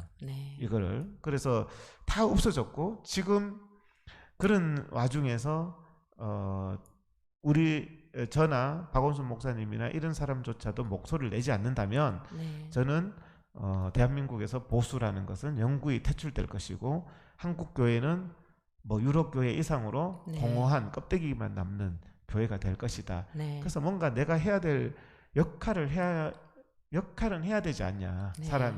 사람이 자기가 해야 될 역할을 해야 되기 때문에 어떻게 보면 보람된 일이지만 어떻게 보면 참 인간적으로 보면 정말 해야 할 이유가 없는 그런 일일 수도 있어요. 그렇지만 우리가 옳음을 위해서 우리가 이 대한민국을 걱정한다면 또 보수 이 사회를 걱정한다면 한국 교회를 걱정한다면 우리가 이렇게 광화문 광장에서 하나님 앞에 하나님께서 이 대한민국을 회복시켜 주시고 이 자유민주주의 가치를 회복시켜 주시고 예배를 회복시켜 달라는 그 목소리가 있을 때 거짓 평화, 거짓 그것이 천하통일이 안 되는 거죠. 지금은 많은 분들이 깨어나고 있고 또 이것 하나가 또 시대적인 사명이 아닌가 생각하고 많이 동참해 주시기를 바라고 뭐 저도 그런 이유 때문에 하고 있으니까 같이 그렇게 좀 힘을 내서 우리가 한 시대에 동시대를 살면서 올바름을 함께 또 추구했으면 좋겠고 우리의 또 작은 헌신이 반드시 열매를 맺으리라고 생각을 합니다. 오늘 아멘. 좀 시간이 길었는데 오늘 대담도 뭐 그런 취지에서 한 것이고 설마 뭐 보겠죠. 뭐 조우행이나 정강훈 그쪽에서 보더라도 네. 사실 인간적이고 객관적으로 한번 생각해 보자는 거죠. 그렇죠. 그 정도는 상식적으로라도. 그 정도는 판단할 네. 능력이 되잖아요. 네. 그래서 제발 좀 복음의 본질로 돌아오시고 하나님을 높이고 하나님께서 이 땅을 고치시기를 같이 기도하는 그런 집단이 되기를 바라겠습니다. 얼마나 오늘 좋을까요? 예, 네. 오늘 박원수 목사님이나 제가 할 일 없어서 뭔가 뭐 세상에 불만이 많아서 이러는 거 아닙니다. 정말 힘들고 괴롭고 오늘 이 방송하기 전에도 방송 틀기 전에 기도하고 했는 방송이에요. 그래서 뭐 곰곰이 생각해 보시고 우리가 대한민국에 살면서 올바른 나라를 만들었으면 좋겠습니다. 예, 아멘. 오늘 마치도록 하겠습니다. 오늘 시청해 주셔서 감사합니다. 고맙습니다.